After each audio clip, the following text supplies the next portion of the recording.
혹시 마우스 클릭 딱 한 번으로 도시 전체를 암흑에 빠뜨릴 수 있다는 상상 해보셨나요? 오늘은 바로 그 이야기, 우리의 아주 중요한 사회 기반 시설이 사실 얼마나 취약할 수 있는지에 대한 긴급하고도 중요한 이야기를 시작해볼까 합니다. 본격적으로 시작하기 전에 이거 하나는 분명히 하고 싶어요. 오늘 들려드릴 이야기는 그냥 영화 같은 상상이 아닙니다.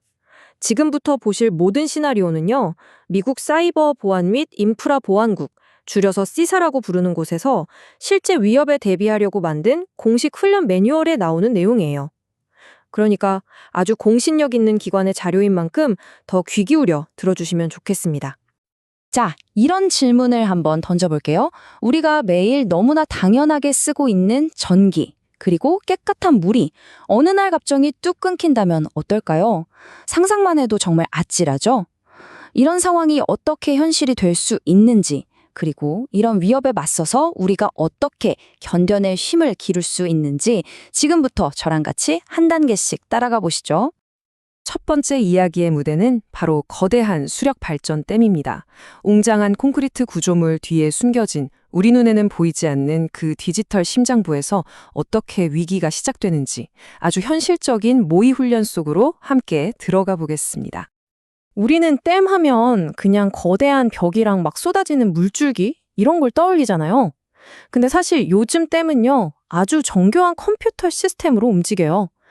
산업 제어 시스템 같은 어려운 이름의 기술들이 수문을 열고 닫고 발전량을 조절하면서 수백만 명의 삶을 지탱하는 디지털 신경망 역할을 하고 있는 거죠.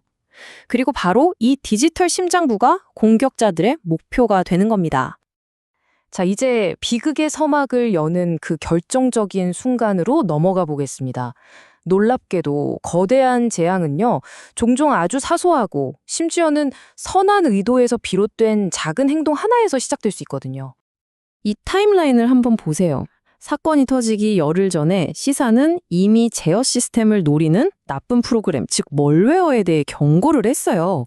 하지만 열흘 뒤 한 직원이 업무용 노트북에 어떤 소프트웨어를 다운로드합니다.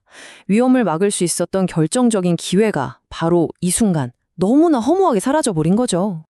공격의 시작은 놀랍게도 악의를 가진 외부 해커가 아니었어요. 범인은 일을 좀 더 효율적으로 하고 싶었던 아주 선한 의도를 가진 기술자 한 명이었습니다. 그는 수문을 제어하는 데 도움이 될 거라고 믿고 최신 AI 프로그램을 자기 업무용 노트북에 설치해요. 하지만 여기서 치명적인 실수가 있었죠. 바로 그 노트북이 보안에 아주 취약한 상태였다는 겁니다. 바로 이런 걸 내부자 위협이라고 부릅니다. 보통 해킹이라고 하면 외부의 나쁜 적이 우리 시스템을 막 뚫고 들어오는 걸 상상하잖아요. 근데 실제로는 이렇게 허가받은 내부 직원이 그것도 의도치 않은 실수로 일으키는 사고가 훨씬 더 많고 또 훨씬 더 위험할 수 있다는 거죠. 자, 이제부터는 분위기를 좀 바꿔서 그 작은 실수 하나가 어떻게 시스템 전체를 무너뜨리는지 그 긴장감 넘치는 과정을 한번 따라가 보겠습니다. 디지털 세상의 위협이 현실 세계의 문제로 바뀌는 바로 그 순간입니다. 사건 발생 24일 차, 시스템의 첫 번째 균열이 보이기 시작해요. 운영자들이 원격 제어 시스템의 연결이 자꾸만 끊긴다고 불평하기 시작하죠. 이때까지만 해도 다들 그냥 일시적인 네트워크 오류겠거니 하고 대수롭지 않게 여겼을 겁니다. 하지만 이게 바로 다가올 재앙의 첫 번째 신호였어요. 그리고 엿새 뒤 문제는 훨씬 심각해집니다. 이제는 그냥 연결 문제가 아니라 눈에 보이는 결과로 나타나기 시작한 거죠. 아무도 조작하지 않았는데 수문이 제멋대로 조금씩 닫히면서 전력 생산량이 뚝 떨어지는 거예요. 이제 이게 단순한 접속 오류가 아니라는 게 명백해진 거죠. 이 문장은 시사 매뉴얼에 실제로 나오는 상황 묘사인데요. 정말 상상이 아니에요. 훈련 시나리오의 일부죠. 여러 컴퓨터에서 파일이 사라지면서 수문 제어가 중단된다. 이 한 문장이 당시에 그 혼란스럽고 심각했던 상황을 아주 생생하게 보여주는 것 같습니다. 그리고 바로 다음 날, 마침내 최악의 상황이 닥칩니다. 제어실의 모든 화면이 암흑으로 변하고요. 시스템의 심장이나 다름없던 핵심 제어 파일들이 전부 삭제됩니다. 결국 수력발전소는 모든 기능을 잃고 완전한 운영 중단, 즉 셧다운 상태에 빠지고 말죠.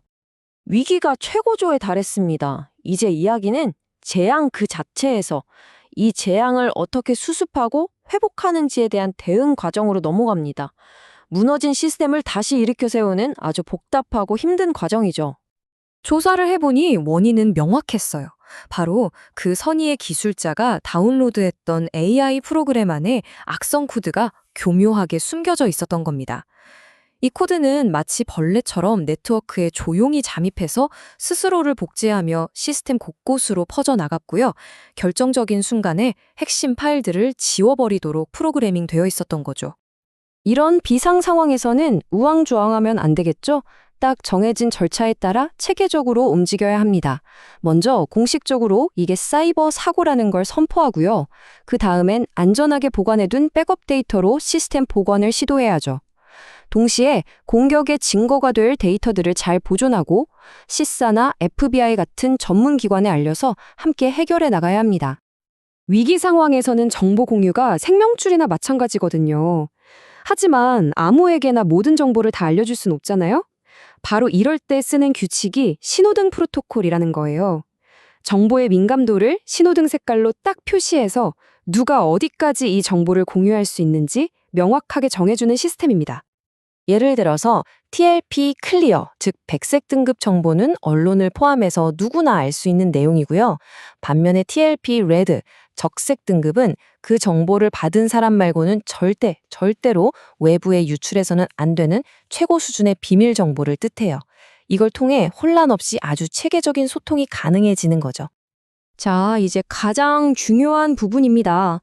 이 끔찍했던 시뮬레이션을 통해서 우리는 도대체 무엇을 배워야 할까요? 어떻게 하면 이런 가상의 재앙이 현실이 되는 걸 막을 수 있을지 그 교훈들을 한번 정리해 보겠습니다. 시사가 이런 훈련을 하는 근본적인 이유는요, 바로 제가 앞에서 잠깐 말했던 견뎌낼 힘, 즉 사이버 복원력을 키우기 위해서예요. 이 복원력이라는 건 단순히 공격을 막는 걸 넘어서요, 혹시 예측하지 못한 공격을 받더라도 그걸 견뎌내고 또 아주 신속하게 정상 상태로 회복하는 총체적인 능력을 말합니다.